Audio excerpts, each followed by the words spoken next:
Assalamualaikum warahmatullahi wabarakatuh. Selamat pagi anak-anak. Bagaimana kabarnya hari ini? Semoga kita semua senantiasa dalam keadaan sehat walafiat tanpa kekurangan suatu apapun. Amin amin ya robbal alamin. Baiklah, sebelum pembelajaran kali ini kita mulai, alangkah baiknya kita semua bersama-sama membaca doa belajar terlebih dahulu. A'udzu billahi minasy syaithanir rajim. Bismillahirrahmanirrahim.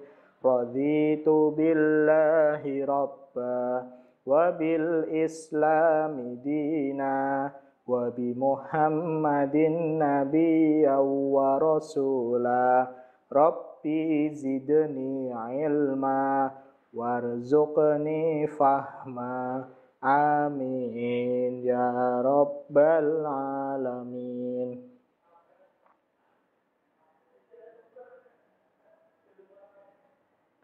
Nah, anak-anakku, pada pembelajaran kali ini kita akan belajar tentang pendidikan agama Islam dan budi pekerti kelas 6 semester 2 bab 7, yaitu menerima qada dan qadar.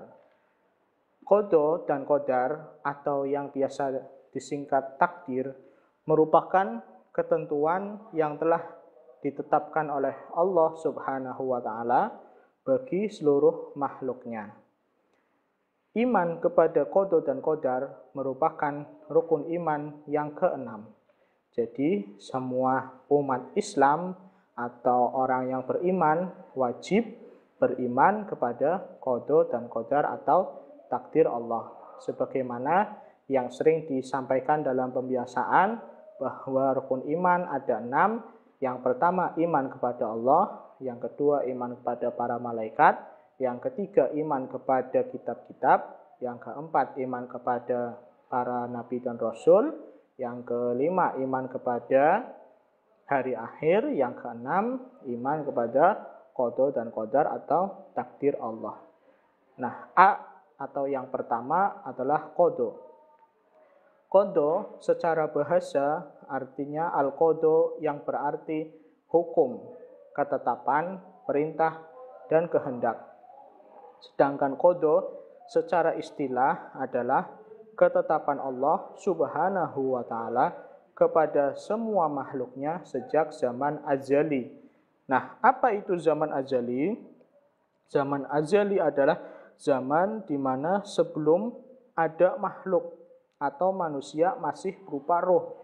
Jadi zaman azali adalah zaman di mana segala sesuatu itu belum diciptakan oleh Allah Subhanahu wa taala. Allah sudah menciptakan dahulu qada bagi seluruh manusia. Nah, segala yang menimpa manusia baik berupa kematian, kelahiran, jodoh, rezeki, dan musibah merupakan ketentuan Allah Subhanahu wa taala yang mana telah tertulis di dalam Lauhul Mahfuz. Lauhul Mahfuz adalah kitab Allah Subhanahu wa taala untuk mencatat semua qada manusia, makhluknya. Ketetapan itu tidak ada yang mengetahui sebelum terjadi. Nah, contoh qada Allah antara lain adalah gerhana matahari atau bulan, terjadinya siang dan malam, pasang surut air laut, kelahiran dan kematian, jenis kelamin dan kiamat. Jadi kesimpulannya adalah qada adalah sesuatu yang benar-benar tetap dari Allah Subhanahu wa taala dan tidak akan bisa diubah. Nah, yang B atau yang kedua adalah qadar. Qadar secara bahasa adalah al-qadar yang berarti kepastian, peraturan, dan ukuran. Secara istilah, qadar adalah ketentuan atau ketetapan Allah yang telah terjadi pada semua makhluk menurut ukuran. Qadar masih mungkin dapat diubah dengan jalan doa dan ikhtiar. Contoh qadar yang pertama adalah orang yang memulai usaha dengan sungguh-sungguh disertai doa akan menjadi sukses. Contoh lain yang kedua yaitu anak yang rajin belajar dan diimbangi doa akan menjadi pandai dan berprestasi. Nah, qada dan qadar dalam kehidupan sehari-hari sering disebut dengan takdir. Takdir dibagi menjadi dua. Yang pertama adalah takdir mu'allaq, yang kedua adalah takdir mubrom. Nah, anak-anakku yang Bapak Sri banggakan, apa itu takdir mu'allaq? Takdir mu'allaq adalah takdir Allah yang suatu saat masih dapat berubah atau diubah jika manusia mau berusaha dan berdoa. Berusaha artinya ikhtiar dan juga berdoa. Contoh dari takdir mu'allaq adalah anak yang kesulitan memahami pelajaran tetapi tetap gigih dan rajin belajar disertai dengan doa dapat menjadi anak yang pandai dan berprestasi. Jadi kesimpulannya, takdir mu'allaq adalah takdir Allah yang masih dapat diubah dengan berusaha atau berikhtiar dan juga berdoa. Selanjutnya yang kedua adalah takdir mubrom. Apa itu takdir mubrom? Takdir mubrom adalah ketentuan Allah Subhanahu wa Ta'ala yang pasti terjadi dan tidak akan bisa diubah oleh manusia. Contohnya takdir mubrom adalah kelahiran, kematian, bencana alam. Ya. Jadi takdir mubrom kesimpulannya adalah takdir yang tidak bisa diubah. Seperti kelahiran, kapan kita dilahirkan itu tidak ada yang tahu. Dan juga kapan kita meninggal tidak ada yang tahu. Juga bencana alam seperti gunung berapi atau juga bencana alam tsunami dan sebagainya itu adalah termasuk ke dalam takdir mubrom. Nah, selanjutnya anak-anakku, qada dan qadar merupakan dua perkara yang saling beriringan. Keduanya tidak bisa dipisahkan. Sebagaimana di dalam Al-Quran firman Allah Subhanahu wa Ta'ala, Quran surah Al-A'la ayat 3 yang bunyinya walladzi qaddara fahada, yang artinya dan yang menentukan qadar masing-masing dan memberi petunjuk. Nah, yang C, bagaimana kita menerapkan iman kepada qada dan qadar serta hikmahnya. Yang pertama, bagaimana kita menerapkan beriman kepada qada dan qadar?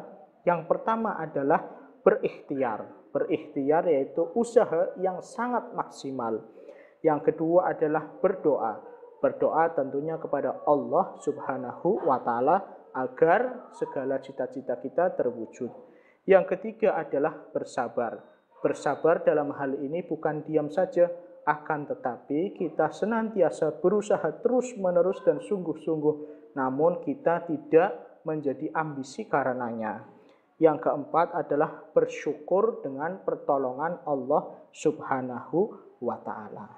Selanjutnya yang kedua adalah hikmah beriman kepada qada dan qadar.